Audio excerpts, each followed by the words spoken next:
Hi everyone, welcome back to Home Life with Rebecca.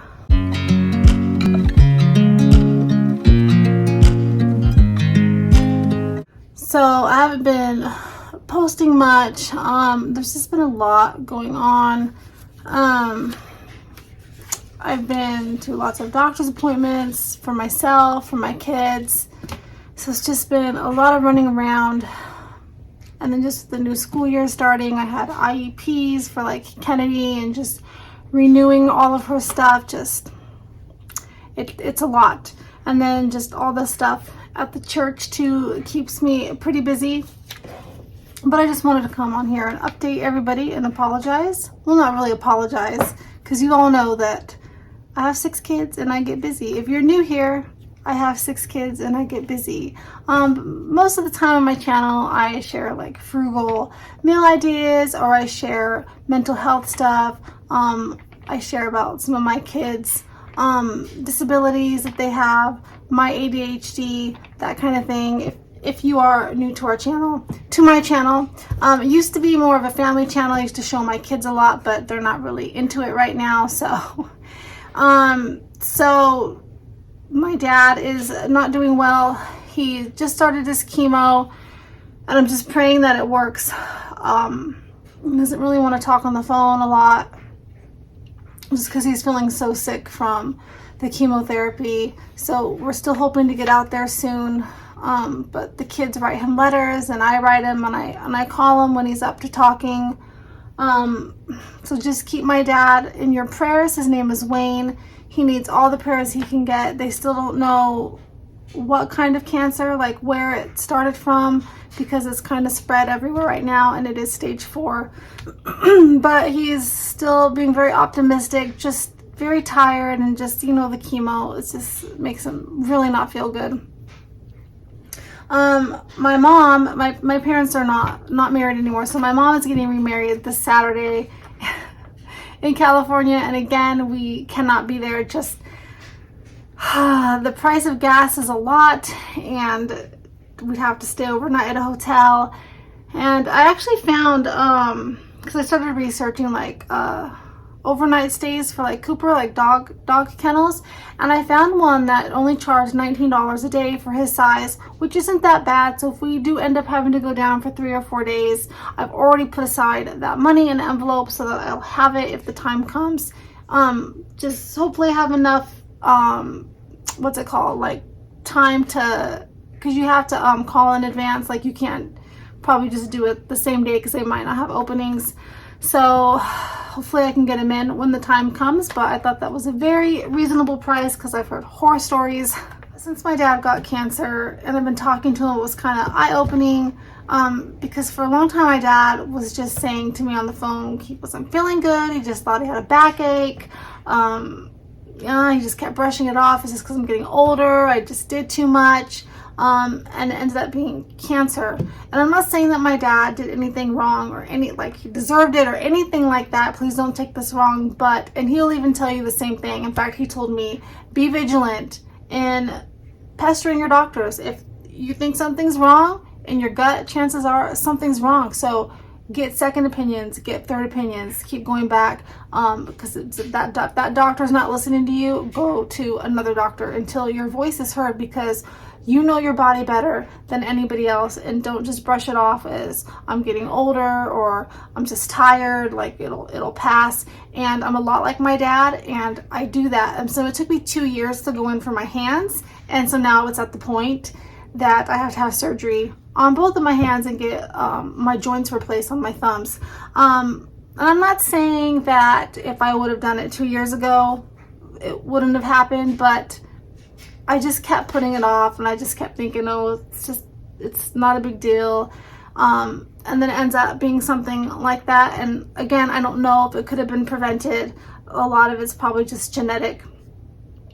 But just listening to my dad talk, and when he was telling me that stuff, I noticed a lump in my armpit about a month ago, a little over a month ago, and I saw it and I'm like, oh, I should probably get that checked. And then because I get so busy, I just kind of put my health on the the back burner, and I kind of forgot about it.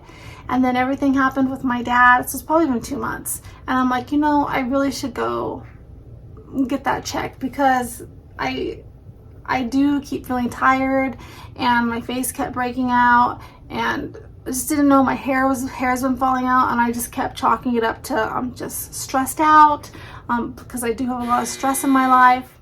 Sorry, that was my dryer. Anyway, finally I went into the doctor, and it's probably just a fatty deposit, but I'm 45. I'd never had a mammogram, and he said, let's just run some blood work and get a mammogram, because my dad's mom had breast cancer. So usually they're more worried when it's on the mother's side. But he said, go ahead and just get a screening done, just to be safe, because everything going on with your dad. So did all the blood work, checked for autoimmune diseases. I'm not sure if he checked for lupus, because I think that's a separate test. I had mentioned something, but I still don't know. I have to get my lab. I need to go get my lab results. But when they called me like a week later, everything was fine with my blood work. And then I went and got my mammogram last Thursday, and that came back fine as well. She said she would like to know what kind of cancer my dad had when I could find out, because if it's something like prostate cancer, then I would be more at risk, but I don't know that information yet. But my regular doctor did tell me, because I'm like, I feel silly coming, as it's probably nothing. And I said, maybe I'm just going through like menopause, because I had a hysterectomy 6 years ago, but I still have my ovaries, so I really wasn't sure. And he said, no, like I shouldn't ever feel silly for coming in, that even if my blood work came back normal and the mammogram comes back normal, he said, obviously, he told me that just by looking at me, he could tell that I wasn't feeling well and that I looked tired. And stress can cause so much damage to your body. So he was like, if it is something like that, you just have to really find a way to manage it better, because you can end up with like a heart attack or a stroke, or you just end up in the hospital. It just wouldn't be good. So my stuff came back normal, and I was a little discouraged. Not that I want to have cancer or an autoimmune disease or anything, but I'm just like, I don't understand why I feel this way. So she was about to hang up when she was telling me my lab results, and I said, hey, wait a minute, what's going on with like my hormones? I'm like, so am I in menopause? Like, what's happening? And she's like, oh, hold on, let me look. And she came back on the phone and she said, oh, you're postmenopausal. And I was like, that means after right? Like I already went through it. And she's like, yeah, I mean, like the hormones are still wonky, but yeah, you already have been through it. And I was like, that's weird, because I don't remember like having hot flashes. Like I just remember my mom having these horrible hot flashes and getting all sweaty. But then I thought, maybe I did go through it, and I thought it was just stress. And maybe some of it was, but maybe I remember like, and still not, I remember it still happens. Like I'll get up in the morning and I'll get the kids ready for school, and I'll just feel really hot. Like I'll feel really overheated, even in the winter when it was like 28 degrees outside. I would just be really hot, and I'd have to go like stand outside and cool off. So that's probably when hot flashes.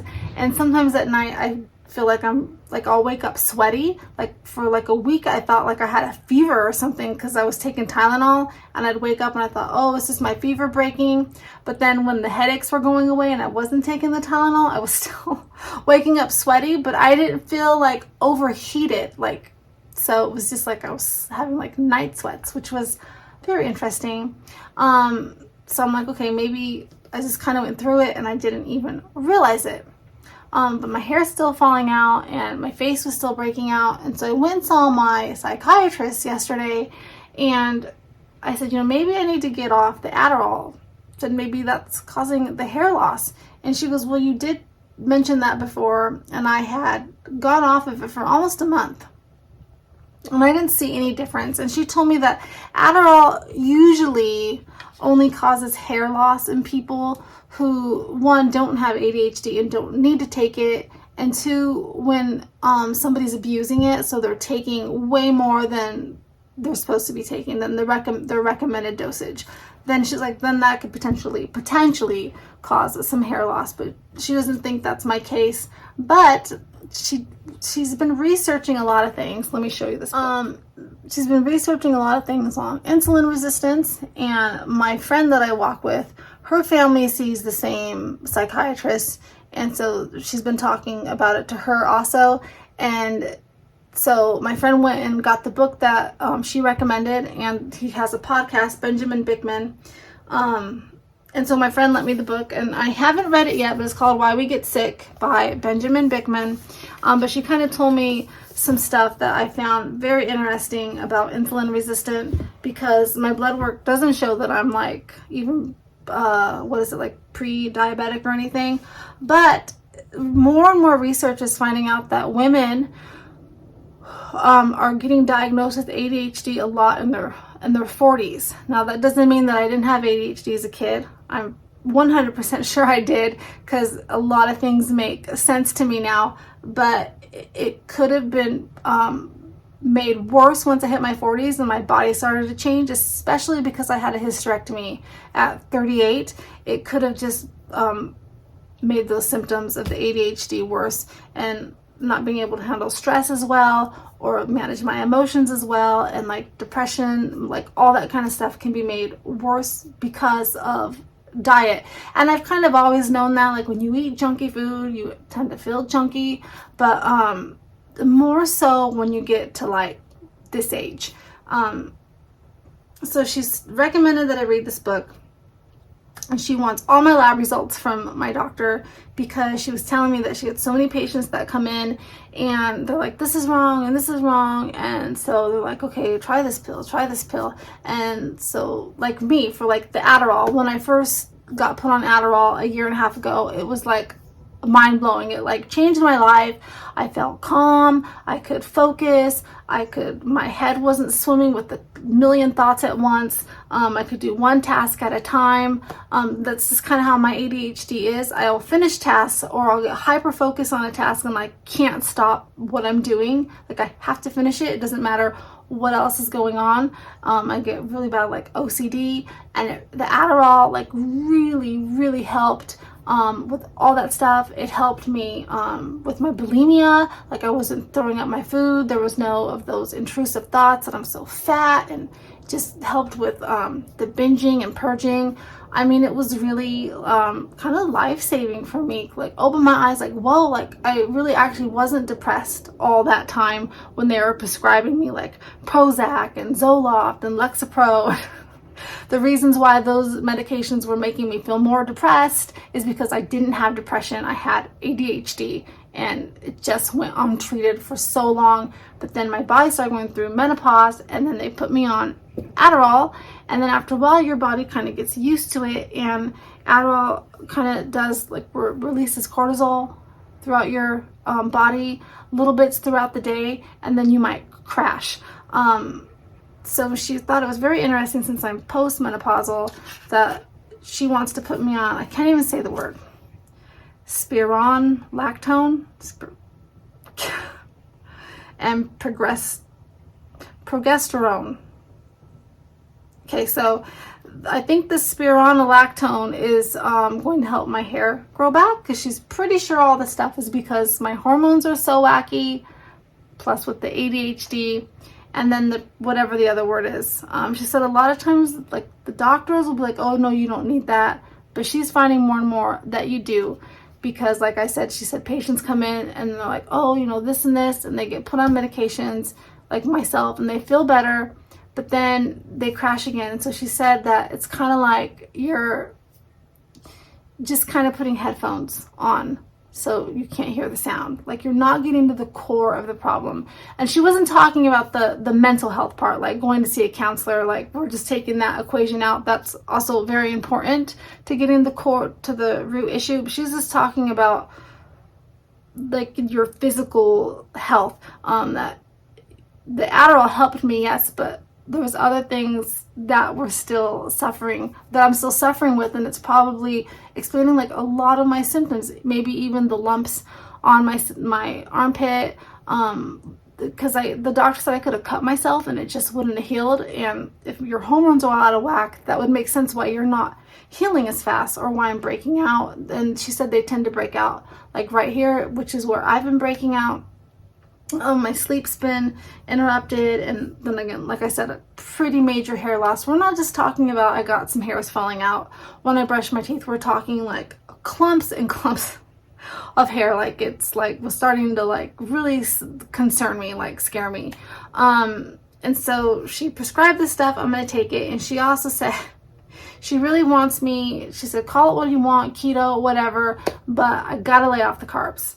And I asked her, I said, do I stop taking the Adderall? And she said, no, like still take the Adderall, but take the other stuff with it so your body kind of just balances out. And she said, I'm really curious, because she's really, she's like, I don't mean to get on my high horse, but she really thinks that the diet just plays such an important part. And I've done the vegan thing, and I didn't feel good on the vegan thing either. If anything, I felt worse when I was vegan, because I was always bloated and like backed up, if you know what I mean. So I had to tell her, I'm like, if you want me to do something like keto, and she would not, I have to say, if you suffer from an eating disorder, and like if I was still having a lot of trouble in that department, there's no way she would have told me to do any of this. So like if you're watching this and you're like, oh, I have a lot of the same issues, but you struggle with like an eating disorder, please, see your doctor. You probably shouldn't do like keto, because you're probably not getting enough calories as it is. So the Adderall does make it hard for me to eat, which is where this is going to be tricky, because I already struggle. Like I'll eat, like I don't ever starve myself or throw out my food anymore, but the Adderall just really, the best way I know how to describe it is it takes hunger cues away. Like you just have none. And for me, it's like nothing, like I'll finally get hungry and then nothing sounds good. Nothing sounds right. Everything tastes like cardboard, which in a sense might make this a little bit easier, but I tend to grab like the fig bars to take with my medicine in the morning, because otherwise I get nauseous, and I don't tend to gravitate towards making myself eggs or like bacon and sausage every morning. I'm not a huge meat eater, which this might prove to be difficult, but she said kind of like, I'm going to be your guinea pig. She said, let's just, as much as you can, do this for 4 weeks, and I'll see you back in a month. And I told her, I said, if you have to tell me that I have to do it, because if you don't tell me that I have to do it, I'm not going to do it. She's like, okay, you have to do this. She's like, I'm not saying don't eat any carbs. She's like, but maybe try to eat good carbs between noon and 7, and then after 7 o'clock, don't eat. She said she'd prefer that I don't eat until 12, but I'm probably going to have to adjust the intermittent fasting window, because I get up so early. I'm up at 5. And so I haven't eaten today, and now I'm late. Now it's almost 12:30, and I'm hungry. My hunger cues are there, but nothing sounds good. Like going in there and like scrambling some eggs sounds disgusting. So and plus I won't be able to really do it till Friday when we get paid, because I'm not just going to throw the groceries away that we have, or the dinners that I already have planned for the week. I'm not going to do that, but I am going to try my hardest to eat very low carb and only eat carbs that are not processed carbs, the good carbs, like, I don't know, avocado, like, and healthy fats and healthy proteins. I'm going to try my hardest, because I am curious, because I am tired of feeling sick. So we'll see with the Adderall and with the hormones that she's put me on, and with a change to my diet, maybe like I'll start to feel better. And I've also read that a lot of times, like your diet, like the carbs and stuff, can really cause really bad inflammation. So maybe it will help with the arthritis that I have in my hands. I don't think I eat a ton of junk food, but I am known, like I said, to grab the fig bars. I still need to kick my soda habit, even if it is diet, because that bloats me. I do enjoy like ice cream every once in a while at night, and popcorn. So there are things that I'm gonna have that's probably gonna be a little bit hard to get out of my system. I think the hardest one will be my coffee creamer in the morning. I did have that this morning. that's going to be hard. I'm just going to have to drink black coffee. It's either got to be black with no anything in it, or I have to have the creamer. Like, I don't even really think it's the coffee that I like. It's the creamer.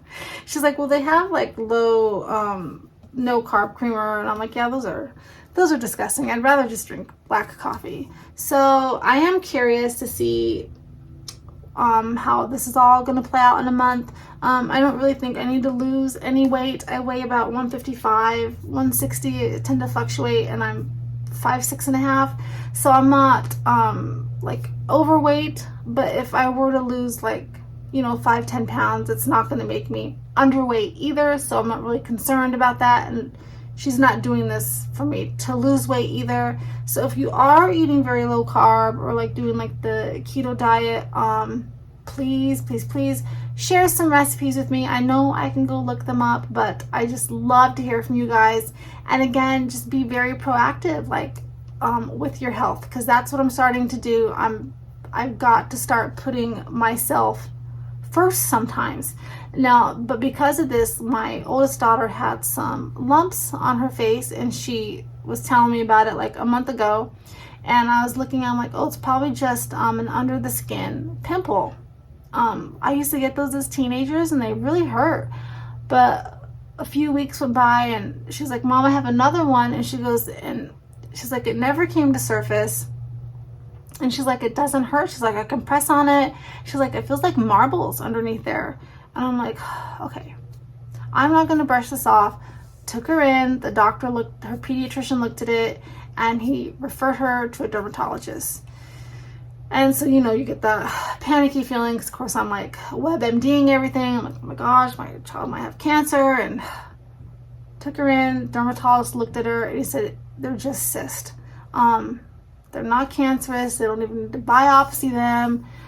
She was like, I told you, Mom. And I'm like, but that's okay, because I have peace of mind, and she probably has peace of mind too. And so he told her they could go in there and surgically remove them. But it will leave, she'd have to have some stitches, and it would leave a little scar, or she could leave them alone, since you can't even see them unless, she presses on them. If they do get bigger and she wants them removed, to just make an appointment. So that made me feel better. And then my son Parker's has like a weird bump on his upper lip. And so at first I thought, because sometimes he gets cold sores, that's what it was, but then it didn't go away. And then I thought, because he shaves now, I thought maybe it's an ingrown hair. And it would go away, and it would come back. And this morning he woke up, and his whole mouth, like not his whole mouth, but this whole upper lip, it looked like somebody like punched him. Like I thought he got in a fight, because his whole lip was like super swollen. And he said he could feel it like on the back of his gum and on his teeth. So I made him an appointment and took him in. And here's the other thing, and I'm not trying to like throw my son under the bus or anything, but some of my kids have had problems with vaping. It is a huge problem. I don't think just here, I think everywhere with teenagers. You have to be 21 to get it, but I don't know how they're getting it, but it just seems to be this huge problem.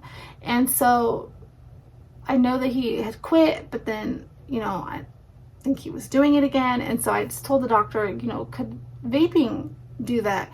And so she was concerned, because there's mouth cancer, and she wasn't sure what it was, and it didn't look like herpes, and didn't look like a cold sore. So she went and got a second opinion, and they were looking at him. And usually vaping doesn't do stuff like that, but what makes it dangerous for kids, especially when you're under 21 and you can't buy it yourself, you don't know what's getting put in those vape pens. And then if you're passing it around, chances are you're gonna pick up something. So she says that vaping doesn't usually cause something like that. So she referred us to dermatologists, because she's thinking maybe it was like an ingrown hair, or like a pimple that just never healed right. So we're going to go see the dermatologist as well. But like I was trying to explain to my son, like you really, when you go to the doctors, cannot leave stuff out, because you're just hurting yourself, or they might give you a medication, and if you've taken something and it reacts with that, like that could you can end up dying. So I was like, thought it was a really good lesson for him, and I think it kind of like was like eye-opening for him as well. So that's what's been going on in our household. It's been super busy. I am proud to say that all my kids are doing especially well in school this year. Allie got straight A's. She's on an alternative school, so they have like blocks. So they do 6 weeks and then they switch classes. So they only have 3 classes at a time. But she got straight, she got all A's, and she had English, it was financial algebra, which, I'm sorry, I think they should have financial algebra at every single school, and I'll tell you why. I wish I would have something like that, because it's just, that's kind of like teaching you to do budgets, and I mean, nobody like balances checkbooks anymore, but it's more that kind of thing, like really how to give change back. Like a lot of people struggle with that because we're just not taught those basic math skills anymore. But she learned, she got an A in that, she got an A in English, and she got an A on her senior project. Her project was, what do you want to be when you grow up, basically, like, because college is coming up, and she wants to be a teacher, and she wants to teach at a school like she's going to, with kids that have struggled with mental health problems or substance abuse.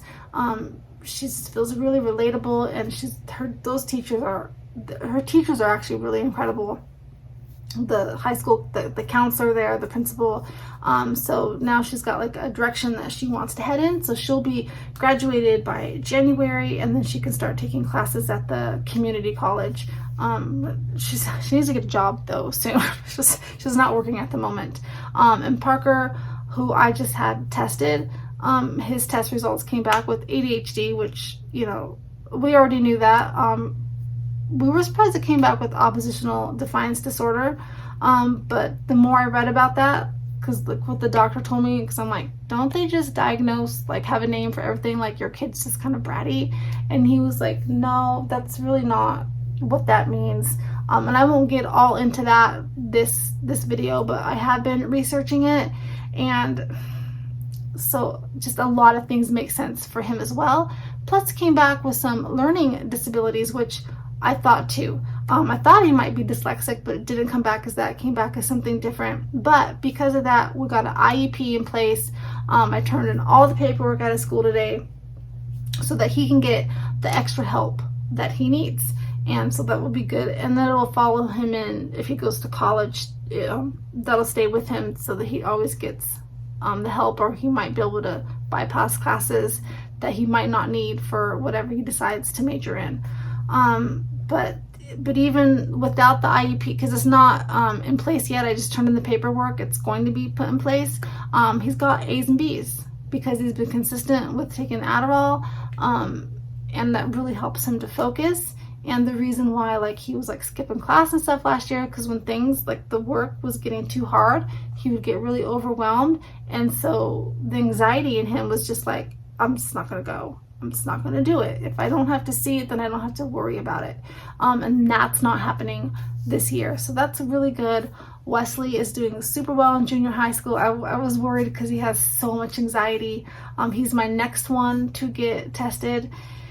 So I'm curious to see what his test results will come back as, because none of this stuff will hurt. If there's programs in place for your kids to get the extra help that they need, take it. I just had Kennedy's IEP redone, and her IQ is really, really low. Like, they're like, take that with a grain of salt, because she's actually really smart. And they're like, I know that doesn't make sense with the low IQ, but Kennedy is just, if she does not feel like doing something, that she's not going to do it, and they have to mark it down. But the benefit of her IQ being low like that is that we actually get more services for her that are super, super beneficial for her, like the occupational therapy and the speech therapy, and there's so much more that she can get. It's hard to like fit everything. She can do like music therapy and horseback riding therapy and art therapy and all kinds of stuff that she is actually eligible for, because of the diagnosis with the autism and the ADHD. So, but she's funny in school, like, because it's third grade, so it's more work, and she's like, I don't like my teacher because she talks too much.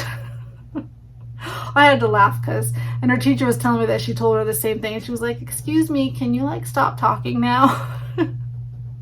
Because it's just third grade, and so there's a little bit more work, and she just has to get used to it, but she still enjoys school so much to get on the bus. And Jillian is doing well. She's got a couple grades to pull up, but it's not because she doesn't know how to do it. It's because she's Missed Chatterbox. And so she's yapping with her friends in class and not turning in her work, but she's still doing really good, and her teacher really likes her. So, and this is Tiffany's first year of high school, and we actually got a call from the vice principal. He happened to, because you know they do walkthroughs through some of the classes, and he happened to be in her English class. So she's in the honors English class, and it was actually a text. He texted us, me and my husband, and told us that he was so impressed by how articulate she was and her ideas and how she expressed herself, and was like pretty much leading the discussion. And he was just like really, really impressed by her, and was like so glad that she was part of the high school and the honors class and stuff. So that was really nice to hear, and she is doing really well also. Another thing going on is we finally got the check. I'm not even gonna go into what happened. We're gonna go with the company to like fix the bathroom and the utility room and Allie's closet when we had that leak that happened in like July. It still isn't fixed. Oh my gosh. This company was like trying to screw us over, so it took forever to get our money back, and so we decided that we're gonna do it ourselves with the help of some friends. So they gave us, I think it's like $6,800, almost $7,000. But I found it interesting. So like the tile in that bathroom for the shower, they estimated like $1,865 to replace the tile. Just the tile, and then like I forget what they estimated to like put a new, like the knobs and the faucet and the shower head and stuff. So we decided that instead of doing tile, we would just do vinyl. And so we went and priced everything over at Home Depot and Lowe's. Anyway, because we decided to do like the vinyl and we don't need to replace the bathtub, this wasn't even in like the estimate for like this bathroom. We could get like the walls for about almost $500. It's like $480 and some change. And because that's not even close to $1,860, we were able to buy a new vanity with the sink attached, and it's bigger, so the kids have a little bit more counter space, which will be nice. I wanted to get drawers, but that was a little bit more money. We didn't need a new toilet, but we can rip out the floor and put in some new floor for the kids. And then after like the paint and a new light, it's gonna be right around $900, which is crazy because just for the tile was gonna be $1,860. That's what they estimated. So depending on like for Allie's room, they estimated like, I don't know, it was like 80 cents per square foot for the carpet, something really weird. And I'm like, where are you gonna find carpet that cheap? And even if you do, what's the point of having carpet? There's gonna be no padding. It's gonna be awful. Probably really ugly. So we found floor for cheaper. So we're just gonna do floor in her room and then get her some nice throw rug. But they did estimate like her closet needs to be fixed with the drywall in there and like putting up new shelves and paint. But it says to paint her whole entire bedroom. So we're gonna do that, and then it's just the utility room, just some new drywall needs to go up, and then the wall needs to be fixed, and that's, who cares what that looks like because nobody sees that part of the house. But I think after all is said and done, like we're gonna have quite a bit left over, that I think we're gonna have enough left over to fix some stuff in our bathroom, because we need a new sink, like vanity in our bathroom as well, and it needs a new floor too and a new toilet. So I'm curious. I mean, we're not going to buy any of that stuff yet because we'll wait and see how much it's going to cost to pay the friends that we're going to ask to help, and you know, just like the rest of the materials, because I don't want to like, oh, we're going to have all this money, let's fix our bathroom right now too. So I have to be patient, but at least we got the check and we were able to purchase some of the stuff to finally get started. That is my recap. This ended up being a really long, so pray for my dad. Pray for me, because it's probably not going to be an easy 4 weeks. I'm going to do, I know it's not going to be perfect, but I'm going to do the best that I can do, and I'm going to see if it helps. And if it helps, then I'll be her guinea pig, and she is probably onto something for especially women in my age group. But with that being said, like for my kids as well, I told them, no more Takis, no more hot Cheetos. I don't want them in the house. I cannot control what they're doing at school. But they used to be a treat every now and then, and I just feel like they eat them so much, like it has ruined their taste buds. Like my kids have become so picky. It's unreal. And I used to have such good eaters. And now it's like, oh, I don't like rice, so I don't like this. And I'm like, I don't know what to cook anymore, because it's a problem. No matter what I make, it's a problem for somebody. And all, like especially Tiffany, Wesley, and Jillian, all they want is hot cup of noodles and Takis. And I'm like, I think it's because you've just destroyed your stomach and your taste buds. So the whole family needs a diet makeover. I think we just need to get back. For them, obviously, then I'm not gonna like do the low carb thing, because they, you know, they're growing and they burn way more energy than I do, so they need carbs, but healthier stuff. I've been telling them, like, because I always buy fruit, grab the apples when you come home from school. You don't have to go make top ramen, which is another thing I'm not going to be buying. I need to, my friend Belinda wrote something on here. I don't remember if she texted it to me or wrote it on one of the YouTube videos, that there was a healthier version. I'm gonna have to get in contact with her to see what that was. But yeah, I haven't been buying it. So when it's gone, it's gone. I think we're down to 4 top ramens because I just feel like that's all they want. Top ramen and crappy potato, like Takis and stuff that are just really bad for you. And probably not helping with the ADHD. So, and all of my kids have been diagnosed with ADHD. So, you know. Okay, that is it. Pray for my dad. Pray that my mom and her soon-to-be husband, Ralph, have a beautiful wedding. I'm just going to be able to watch it on Facebook. I think they're going to live stream it. And I hope you are all well. Let me know how everybody's doing. And if you have some recipes or you've done the low carb and noticed, I don't care about weight. I know a lot of people have lost weight from it. I'm not concerned about that. But if you've noticed anything like your headaches have gone away, or if you've had joint pain and that's gone away, please let me know, because it would help motivate me. All right, guys, I love you all so much, chicken tendies. And I'll try to post more videos. It's just been really, really crazy. All right, guys, bye.